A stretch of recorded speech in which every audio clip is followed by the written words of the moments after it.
ஜெசின் சூப்பர்மா, God bless you.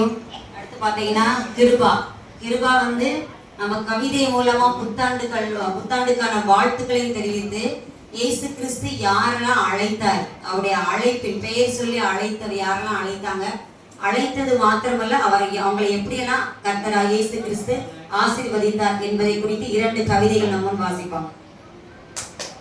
அனைவருக்கும் இனிய புத்தாண்டு நல்வாழ்த்துக்கள். இன்று புத்தாண்டு பற்றி சில வரிகள் கவிதையாக கூறுகிறேன்.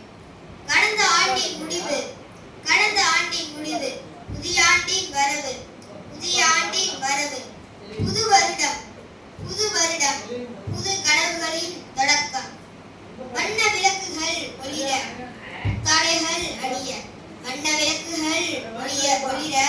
புத்தாடைகள் அணிய, வாழ்த்துக்கள் பகிர, புத்தாண்டு இனிதே மலர்கிறது. புத்தாண்டில் தோல்விகள் அகன்று வெற்றிகள் பிறக்கட்டும், துன்பங்கள் அகன்று இன்பங்கள் பெறகட்டும், தீமைகள் அகன்று நன்மைகள் தொடரட்டும், வறுமைகள் அகன்று செல்வங்கள் செழிக்கட்டும். புதிய எண்ணங்கள், புதிய ஆசைகள், புதிய கனவுகள், புதிய நம்பிக்கைகள் சிறக்கட்டும்.